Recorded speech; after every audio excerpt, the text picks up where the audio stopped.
Hey all, here OS Reviews. In this video, we're taking a quick look at the DT Watch 10. Now, actually a couple of weeks back, we checked out another watch that has pretty much the same name, also called the DT Watch X or 10, but this was the round version, and this is essentially that same wearable, now with a square display instead, making it resemble the Apple Watch a bit more from a design perspective. But both watches are from the same generation and share really similar specs. You can think of it as a Macefit's version of a GTS versus GTR, standing for square versus round, for the display being the main differentiating aspect. Despite the slightly confusing naming structure, this is still an excellent value entry-level smartwatch that almost makes me question how it's possible they were able to make this for so inexpensively. For instance, you can now find it on their website for only $40, not to mention additional coupons that you can stack to bring the cost even lower. And impressively, for less than $50, you are getting one of the largest AMOLED screens I've seen on a wearable outside of the flagships from Apple or Samsung. In fact, it has nearly symmetrical, super slim bezels all the way around, with 2.5D curved glass making swipes and interactions feel a bit more smooth, measuring nearly 2 inches diagonally. It is a bit larger in surface area compared to the 1.43-inch display on the round version of the watch, which is instead decorated with a more mechanical-looking bezel, so it makes the screen-to-body ratio on the square version look even more sleek, although this one has more of that classic vibe instead, particularly with the kind of leather finish on the strap compared to the standard silicone sports band that you get with the square version of the watch. Inside, there is still 32 gigabits of storage. This is also a point that we flagged as being perhaps a little bit misleading because gigabits with a lowercase b is actually 8 times smaller than gigabytes, which is perhaps a standard that we're all used to, which means 1 gigabyte equals 8 gigabits. Therefore, when you see them advertising 32 gigabits of storage, it is technically around 4 gigabytes of storage space in the watch. So I would have preferred if they just used standard gigabytes instead of making that number seem larger to unassuming customers. But it's still plenty of storage, and it allows you to store about 500 songs directly on the watch, just like on the round version. You can use it as a dedicated MP3 player, pairing it directly to wireless buds for listening to music even without connecting to your phone. It's a feature that we seldom see on these wearables, particularly at this price point. You can even use the built-in storage to store some photos as well as videos to play it back, again like a wearable MP3 or MP4 player. And there is a built-in microphone and speaker as well. If you wanted to answer calls when paired to your phone via Bluetooth, the storage and mic can even act as a voice recorder, like on the round version of the watch. Because of the AMOLED or OLED nature of the screen, there is an always-on display mode as well. So after a couple of seconds when the display times out, it will show a simplified clock, so you don't have to wake the screen just to see the time information. The watch itself also offers pretty decent battery life, lasting on average around a week before you have to recharge it again. Similar to fitness trackers, it's not as sophisticated as the real Apple Watch or Android Wear watches, but still good enough for getting the basics done. If you have the always-on display mode turned on though, it will last closer to around 3 to 4 days before you have to recharge it again. Metrics you can track include heart rate, pedometer for steps, SpO2 blood oxygen monitoring as well can also be found here, in addition to sleep, although just like on the round version, the sleep metric only works at nighttime hours. So unfortunately, true 24/7 nap detection is an area that DT Watch have yet to implement, which is perhaps the last remaining weakness on some of these lower cost budget watches, because everything else, particularly the appearance, the display quality, have honestly now improved by leaps and bounds that we'll see later on, making it a good value for an entry-level fitness tracker / smartwatch. And it is compatible with both iOS and Android smartphones using the WearPro app. Also claims to charge pretty quickly, so only 10 minutes of charging will last upwards of 1 day of use. In the box here, aside from the watch itself, there is just a quick user guide, along with the charger / data sync cable, because if you're using it as an MP3 player or MP4 player, you need to also connect it to your computer to transfer the files over, and it will be treated just like on a thumb drive or an SD card. You can plug it into a Chrome OS, Windows, Mac OS computer, and then drag and drop files over to it directly. A closer look at the smartwatch, again we have that aluminum alloy frame, feeling pretty premium for such a low-cost wearable. We have the microphone and loudspeaker here, and on the rear we have the charging data contacts as well as the SpO2 heart rate sensors, in addition to the release buttons that you can press on to remove the straps. And on the side here we do have both a crown key as well as a secondary key that you can press on to bring up additional menus. So this is also one difference compared to the round version of the Watch 10, which does not have a rotatable crown. It still houses two buttons that you can press on, but you can't really use it to scroll up and down through lists. Both watches, though, continue with the metal frame on the rear as well. DT Watch also gives you a factory pre-applied screen protector to further prevent any scratches from accumulating on the screen, but it seems like on my particular unit it was a little bit misaligned when it was attached on, unfortunately leaving it a bit lopsided there. One detail that perhaps they could improve on, but overall the watch itself, hardware-wise, still is beautiful. And taking a closer look at the UI next, again we can swipe down to check out any notifications, as well as rotate on the crown key to cycle through some of the built-in watch faces or dials, and they have a pretty wide selection of fairly attractive looking digital as well as analog, even animated watch faces, as you can tell, with even more options that you can find from the companion app. You can easily push over new ones without overwriting the previous ones from memory.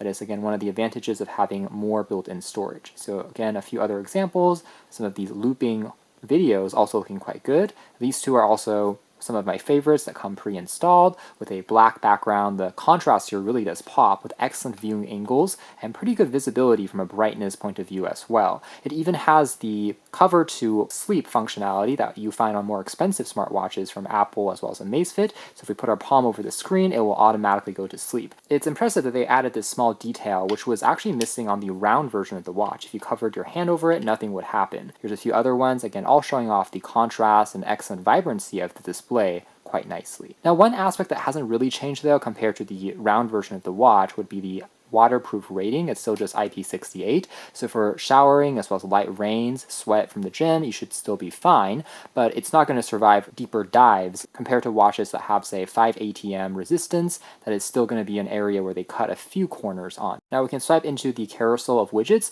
First one takes us through our daily activity status in terms of calories burned, steps, points in time that we were more active, as well as a recent activity sessions or sports that it's been able to track.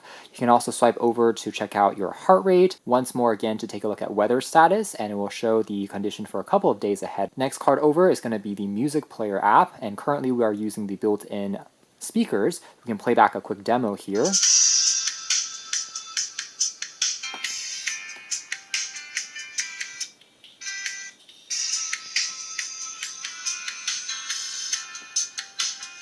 All right, so turning it down there. Takeaway is obviously it's going to be a weaker speaker compared to a smartphone or a computer or tablet that has just more room for a bigger driver, but it still works if you're in a pinch. I would say particularly for answering calls. As a speakerphone, it's fine, but for music, it is a bit on the thin side. So definitely would recommend connecting to external headphones. And from here, we can tap on search to locate nearby headphones, connecting to them for playing back music. And we can also tap on the menu key here to go into the full list of tracks found on the built-in memory. Some of these are installed by default, but you can uninstall them when you connect it to your computer. But you can then find the specific track that you're trying to listen to, or randomly shuffle, repeat, or skip between them.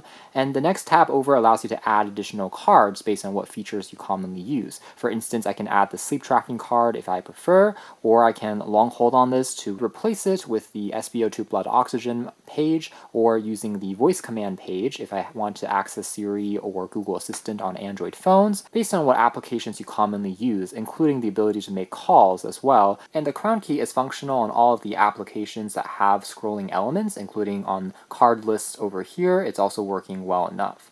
Now, if we tap on the crown key here once, we'll go into the full list of applications found on the watch. Overall responsiveness of this UI is also really not bad. It's one area where, like on the round version of the watch, DT claims they have improved the processor being used on their wearables, and it kind of shows. It just feels a bit more fluid. And so from here, we're able to access features including the alarm clock. You can set the time as well as when you want it to repeat. You can also utility functions, including a calculator on here. There is going to be a countdown timer in addition to a stopwatch, plus you do have a compass on here as well. Flashlight mode will turn the entire screen white to illuminate objects a bit better in the dark. Then on the edge here, we have the voice recorder mode. So here is a quick demo of the voice recording in action. Overall, legible enough for quick notes. You can also find the built-in photo viewer. Here are some sample images loaded with the watch itself. We can swipe up and down to go through other photos, although it appears that you don't have pinch to zoom support on the screen here or as part of the OS. That being said, definitely not bad looking from a screen quality perspective because of, again, the AMOLED nature. Colors are super vibrant. Definitely feels like you're using a much more expensive smartwatch than the price here would imply. Likewise, MP4 videos can also be loaded. However, it doesn't seem like you have a really easy way to control the timeline in terms of scrubbing forward or back into a particular point. So it's probably best for just some simple, maybe quick home videos or GIFs, as opposed to a really long video. Now, under games, you have also a few more titles than what we usually see on these lower cost watches. You can't really download more of them, but some of these classics include 2048, stacking the tiles together here to try and reach that number. Classic Snake game here, perhaps also made popular by Nokia phones back in the day. Next title here is going to be Flappy Bird, and it also is, again, workable enough. Touchscreen doesn't feel that bad in terms of responsiveness either. There's also a Tower of Hanoi. Goal is to move all the pieces here onto the right, and the larger blocks cannot fit over smaller ones, and you can see how many steps it takes you to complete this particular game. Next one here is called Color Blind Test. So basically you have to tap on the tile, which has a different color compared to the other ones, kind of a reaction type game as well, and they will get progressively harder and harder in terms of number of grids, as you can tell. A couple of other classics include a meditation app that will use the haptic vibration motor to buzz, reminding you to breathe in and breathe out, and even change the cadence or rhythm of the vibrations to be faster or slower. This bubble here allows you to check out some sports activity sessions, records that you've saved on the watch, and also down below here, surprisingly, it looks like you have a NFC functionality. So if you're using an NFC keycard to enter a building, for example, you can save the code on here and use your watch instead, which is pretty neat. Now, under more advanced settings, this is also where you can turn on and off the always-on display mode, and they have quite a few options in terms of styles that you can pick between as well when it times out. You don't have to only rely on the analog. You can choose digital options as well, or even more minimalistic styles based on your preferences, or turn it completely off. More advanced settings include the transition style as you're navigating between different pages, as you can tell here. You can go into a flip style, a page style, cube style that will be kind of rotating back and forth, or the normal one. And under view mode, this is where you can choose between the bubble layout for all applications or use a list menu instead that looks something like this. Both can be navigated using the crown key, however. A password can even be set for added security before unlocking the watch. Further down below, under USB mode is where you can choose between regular charging or turning on the mass storage drive mode, so that when you connect it to your computer, you're able to read and write files. Although very interestingly, it looks like on this particular watch, you aren't able to check out the remaining storage space, unlike on the round version that had kind of a file explorer page that told you how much space was being occupied. So there are some slight differences from a software point of view. Now, under system menu here is also where you can turn it off, activate a siren that will be blasting out a sound at the highest volume using the speaker if you are in an emergency, or also activate an SOS mode that will contact your pre-programmed number or 911. In fact, this served as a quick example of some of the common numbers they're able to access. Note, however, the watch itself does not have built-in, again, 4G or 5G, so you still have to connect to your phone to actually make that call, but it can still be handy if your device is in your pocket or backpack. Advanced settings here even allow you to change the strength of the vibration motor or haptics, and if you set up your profile info in the app, it will be synced over to the watch as well. So right now ours is blank, but you can enter things like your name, a government ID number, like say your driver's license or passport info, height and weight info. That might be helpful in an emergency. Now, the bottom key, by the way, can be pressed on once to pull up the list of quick shortcut commands. This is for turning on and off Bluetooth, as well as the raise to wake function, changing the screen brightness, as well as activating a power saving mode that will turn off the always on display mode, in addition to going into a theater mode, do not disturb mode, that will prevent the watch from reacting to notifications. So these shortcuts can be triggered at a glance, and if you tap on edit, you can also remove some of the functions that you aren't commonly using. And then last but not least, we can also drag up to see a card of some of our common and stats at a glance. It's kind of a timeline view that will also tell us our daily stats in terms of activity, as well as heart rate info, some of the weather info, upcoming alarms, controlling the music, and some of our recently opened apps. So how you interact with the watch is a little bit different from a UI perspective compared to the round version, interestingly enough, more than anything to take advantage of the rotatable crown key. That being said, there isn't really a shortcut that you are able to set for quickly jumping into sports tracking. You still have to kind of go into the full list and then tap again. But from here, you're able to begin a session for running, walking, cycling, basketball, so on and so forth. And during the entire activity, it will be tracking your heart rate second per second, as well as calories burned. However, just like on the round version of the watch, there is no built-in GPS on the watch itself, again, expected at this price point. So you can use connected GPS from your phone if you wanted to track your route information when exercising. Now, the companion app WearPro is a generic one that we have seen for other wearables as well. Although it's decent in terms of functionality, something that we've touched on in the round version of the watch as well is it looks like they are progressively adding more advertisements inside of the WearPro app, which is unfortunate. On the first loading screen, you have to then tap to continue to skip before you're able to get to the main dashboard. And even from here, you can still see some on-page advertisements, as you can tell there. So it's not the cleanest look compared to in generations past where it was free from any advertisements at all. I guess that is one compromise or trade-off of having a cheaper smartwatch, is they have to make money somewhere, and in this instance, it's through some of the advertisements via their companion app.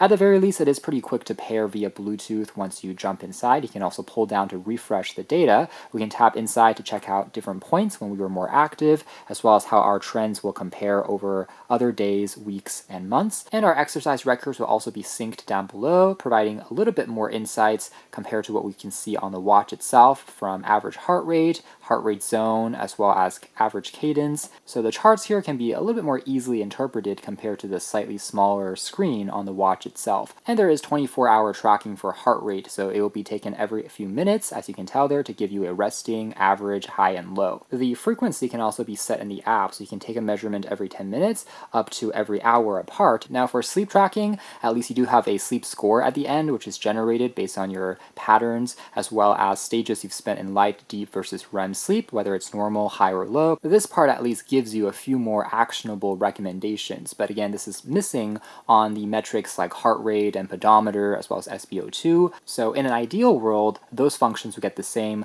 level of detail, but it is what it is. From a, again, accuracy point of view, the sleep tracking is decent if you are primarily sleeping in the regular hours at night of, say, around 9 or 10 p.m., waking up in the morning. However, if your sleeping schedule is more erratic or you're traveling across different time zones, it might be a bit more hit or miss, unfortunately. So accuracy of sleep tracking, the algorithms there, is kind of the last frontier, I would say, of these more budget smartwatches that could be refined to make them even more competitive. Metrics like step count and heart rate, though, are actually not bad compared to Amazfit, as well as other trackers I tested it against. It was within a 5 to 10% margin of error that I felt like it was actually good enough without being too over or under counted. The exercise tab, though, does allow you to begin some exercise courses that you can follow along with. So this is actually not a bad idea. I have seen more expensive smartwatches that don't even have the extent of free fitness courses that this thing has. For example, let's tap on Shape Training, and from here it's going to tell us what types of warm-ups as well as the difficulty. The session will then start, and you can follow along with the tutorials and videos as you again track your calories burned, some of the activities that you can follow along with using the app here. So at the very least, they're not requiring a subscription to use it. Cough Cough Aura Smart Ring, as well as the Amazfit or Zepp app, are progressively gardening off certain features under a paywall. Thankfully, that's not the case here. Everything that you see, you're able to access just by clicking. However, there are some ads every once in a while. I'll also mention that it's still on the exercise page. If you don't tap on course, you can click on exercise. So you can start a session from your phone using the connected GPS for tracking your route, and then again the heart rate as well as calories burned, distance will still be tracked on the watch for things like walking, running, or cycling outdoors.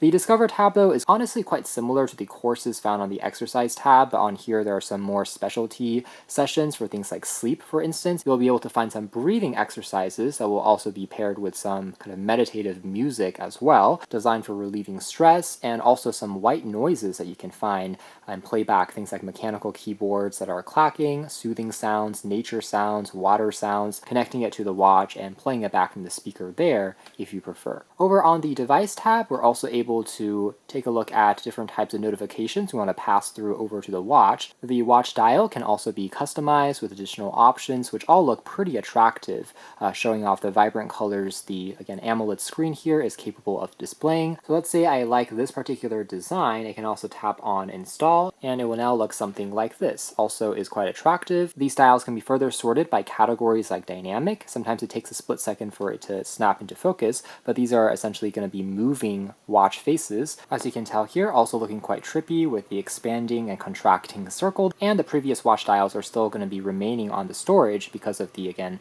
plentiful memory of this particular watch. You can also upload your own photo as a watch dial, as well as change the position of the time and font. Scrolling further down, we can also transfer images from the phone over to the watch's built-in memory. Though it appears for videos as well as music, you have to transfer it in the USB mode. Check for firmware updates, as well as save the NFC card information. And finally, under the Me tab, this is where you can change your goal setting for number of steps you want to reach every day, calories you want to burn, set up your profile info for calibrating the accelerometer for things like height and weight info. So the app hasn't changed that much compared to when we saw the round version of the watch. It's only been a few weeks after all, but at the very least it's pretty fast when it comes to syncing over information, with a couple of neat extras including some of the free activity exercise sessions in addition to some soundscapes which can be accessed for meditation and relaxation purposes.